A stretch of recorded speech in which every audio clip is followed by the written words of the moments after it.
আসসালামু আলাইকুম। সবাই কেমন আছেন? আশা করি ভালো আছেন। আমি সাথী, আমি দোহার থেকে বলছি। সাথী চ্যানেল থেকে আপনাদের সবাইকে স্বাগতম। আমি আজকে চমৎকার একটি পিঠা রেসিপি নিয়ে চলে আসছি। আশা করি আমার এই পিঠা রেসিপিটি আপনাদের ভালো লাগবে। এই পিঠা শীতে খেতে খুব মজা, দেখতেও খুব সুন্দর।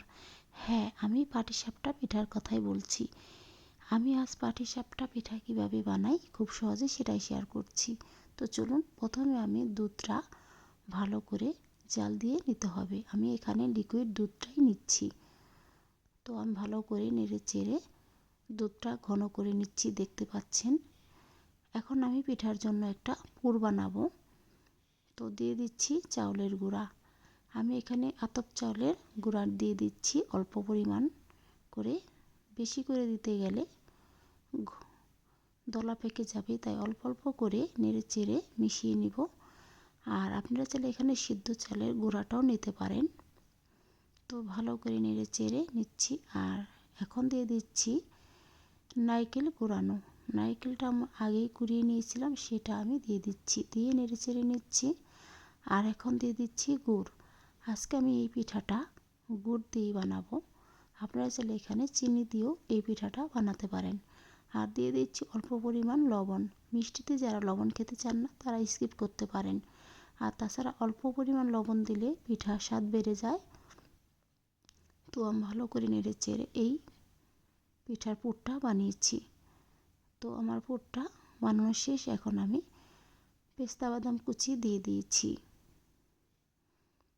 আর আমি এখানে পাতলা একটা বেটার তৈরি করেছি, দেখতে পাচ্ছেন এরকম হয়েছে। তো এখন আমি একটা একটা করে বানিয়ে আপনাদের দেখিয়ে দিচ্ছি।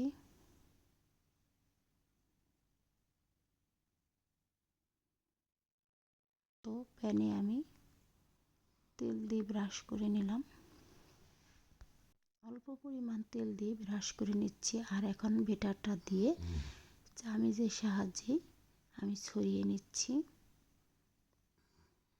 তো পিঠাটা বড় করে বানাতে হলে বেটারটা বেশি দিতে হয়, আর ছোট করে বানালে বেটারটা কম দিতে হয়। আমি এখানে বড় করে পিঠা বানিয়েছি, দেখতে পাচ্ছেন।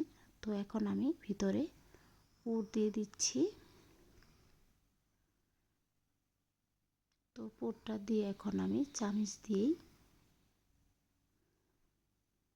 পেঁচিয়ে পেঁচিয়ে এই পিঠাটা বানাচ্ছি। খুব সহজেই যে কেউ বানাতে পারবেন।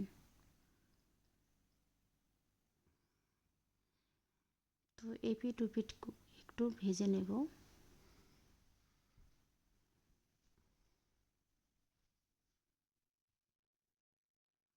তো এখন তুলে নিচ্ছি। আবার আমি প্যানে হালকা করে তেলটা ব্রাশ করে নিচ্ছি।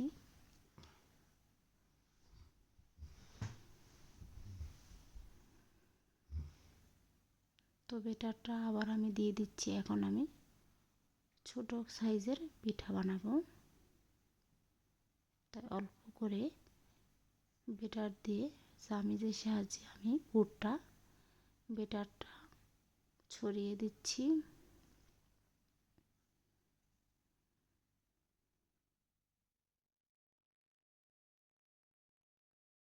তো এখানে পিঠার মধ্যে আমি দিয়ে দিচ্ছি পুর আবার। তো পুর দিয়ে চামিচ দিয়ে আবার আমি পেঁচিয়ে পেঁচিয়ে খুব সহজে এই পিঠাটা বানিয়ে নিচ্ছি, দেখতে পাচ্ছেন। আমি কয়েকটা বানিয়ে শেয়ার করছি। আরেকটি কথা, আমি যে পাতলা বেটারটা বানিয়েছি সেটা আপনাদের সামনে শেয়ার করা হয়নি, তো বলে দিই। আমি দিয়ে দিয়েছি লিকুইড দুধ। অবশ্যই জাল দিয়ে ঠান্ডা করে এই দুধটা দিতে হবে। এর মধ্যে দিয়ে দিয়েছি চাউলের গুঁড়া আর অল্প পরিমাণ ময়দা। আপনারা চাইলে এখানে আটাও দিতে পারেন। আর দিয়ে দিয়েছি গুড় আর লবণ। এটা দিয়ে আমি একটা পাতলা বেটার বানিয়েছি, সেটা দেখানো শেয়ার হয়নি, তাই বলে দিলাম।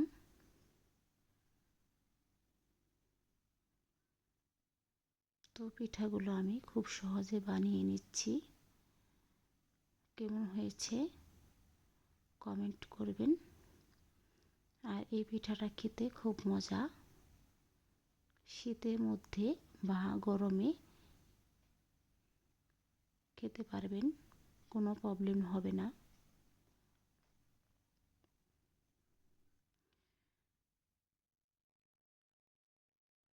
তো কয়েকটাই আমি বানিয়ে শেয়ার করছি, দেখতে পাচ্ছেন খুব সহজেই। এটাকে হাত দিয়ে এদিক ওদিক করে ছড়িয়ে দিতে হয় না, তো চামিচের সাহায্যেই ছড়িয়ে নিতে পারবেন খুব সহজেই।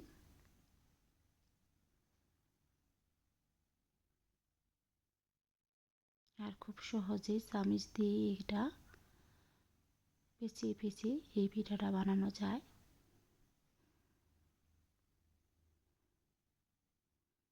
ছোট বড় সবাই এই পিঠাটা পছন্দ করে খেতে।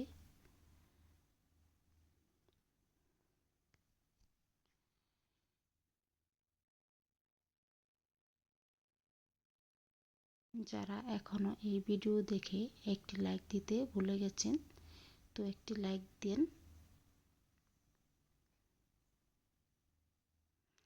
তো অলরেডি আমার অনেকগুলা পিঠাই বানিয়েছি, এখন আমি দেখিয়ে শেয়ার করে দিচ্ছি। দেখতে পাচ্ছেন, যদি ভালো লাগে লাইক কমেন্ট করে পাশে থাকবেন, আর বেশি ভালো লাগলে চ্যানেলটি সাবস্ক্রাইব করে ভিডিওটি পাশে থাকবেন। ধন্যবাদ সবাইকে।